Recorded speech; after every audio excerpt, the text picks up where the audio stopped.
Champions ట్రోఫీలో team గెలిచినా గెలవకపోయినా రోహిత్ శర్మకి ఇంక ఇది లాస్ట్ మ్యాచ్, కెప్టెన్సీ బాధ్యతలు ఇంకొకరికి ఇస్తారు అని అంటున్నారు కదా. అసలు ఏంటి ఇవన్నీ సోషల్ మీడియా కాదనాలి. ఒకటైతే మనం అనుకోవచ్చు. ఎందుకంటే నెక్స్ట్ వన్డే వరల్డ్ కప్ ఎప్పుడో 2027లో ఉంది. Rohit Sharma will be 40 by then. So ఈ ఛాంపియన్స్ ట్రోఫీ తర్వాత రోహిత్ శర్మ టీంలో కంటిన్యూ అవడం అనేది కష్టం. ఎందుకంటే అతను నెక్స్ట్ వరల్డ్ కప్ ఆడనప్పుడు అతను టీంలో పెట్టాల్సిన పరిస్థితి మనకేం కనబడట్లేదు. సో అలాంటప్పుడు యంగ్స్టర్ లైక్ శుభ్మన్ గిల్కి క్యాప్టెన్సీ ఇచ్చే అవకాశాలు ఉన్నాయి. సో రోహిత్ శర్మ ఈ ఫార్మాట్ నుంచి బహుశా ఛాంపియన్స్ ట్రోఫీ తర్వాత ఉండే అవకాశాలు చాలా తక్కువ. ఎందుకంటే when you're not going to play the next world cup, యంగ్స్టర్స్కి అవకాశం ఇవ్వాలి. ఈ 2 ఏళ్లలో మనం అతని ప్లేస్లో మరొక ఓపెనర్ని గ్రూమ్ చేసుకోవాలి. ఆల్రెడీ మనకి యశస్వి జైస్వాల్ ఉన్నాడు. అతను బహుశా 11లో ఆడకపోవచ్చు. శుభ్మన్ గిల్ రోహిత్ శర్మ ఓపెన్ చేసినప్పుడు జైస్వాల్ రిజర్వ్స్ పరిమితం అవుతారు.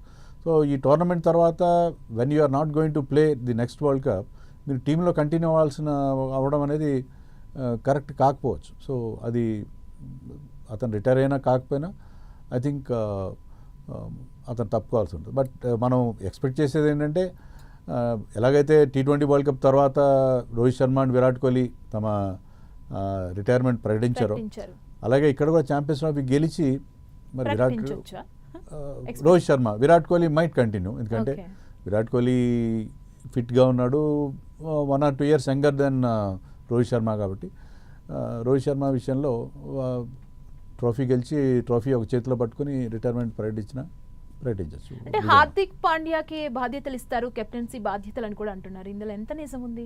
అది కూడా వార్తలు వస్తున్నాయి. మనకి హార్దిక్ పాండ్యాని యాక్చువల్గా T20 వరల్డ్ కప్లో మన వైస్ కెప్టెన్గా ఉన్నాడు. తర్వాత సడన్గా అతన్ని వైస్ కెప్టెన్సీ నుంచి క్యాప్టెన్సీ రేస్ నుంచి తప్పించారు.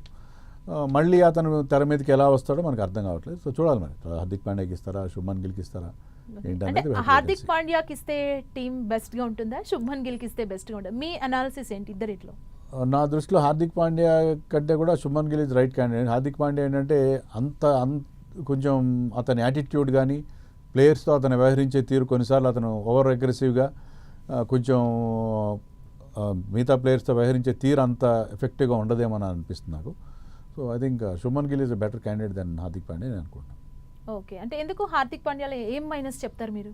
అదేనంటే అతను మిగతా సీనియర్ ప్లేయర్స్ విషయంలో కాస్త అతను దురుసుగా ప్రవర్తించడం, అది మనకు కనిపిస్తుంది. ఐపీఎల్లో కానీ మనం కొన్ని సందర్భాలు చూస్తుంది ఏంటంటే అతని మీద ఇంకో విమర్శ రెగ్యులర్గా వచ్చేది ఏంటంటే వేరే ప్లేయర్స్ 50 to 100 చేసేయడానికి వాళ్ళకి అవకాశం ఇవ్వడు అనేది కూడా కొంచెం సెల్ఫిష్గా ఆడతాడు అన్నట్టుగా కూడా కొంత ఫీలింగ్ ఉంది జనరల్గా.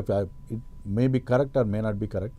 సో హార్దిక్ పాండ్యా విషయంలో he's not a popular player among the team. Players అందరికీ అంత పాపులర్ కాదేమో. సో టీంలో ఏంటంటే మీకు లీడర్షిప్ క్వాలిటీస్తో పాటు టీంలో ప్లేయర్స్ అందరితో మీరు చాలా చక్కగా మ్యాన్ మేనేజ్మెంట్ అనేది చాలా ముఖ్యం. ఆ మ్యాన్ మేనేజ్మెంట్లో అతను అంత ఎఫెక్టివ్ కాదేమో అని చెప్పి మాకు even last time chief selector కూడా చెప్పాడు, శుభ్మన్ గిల్కి ఎందుకు వైస్ క్యాప్టెన్సీ ఇచ్చారంటే మాకు డ్రెస్సింగ్ రూమ్ రిపోర్ట్స్ అలా వచ్చినాయి. Shubman Gill is a better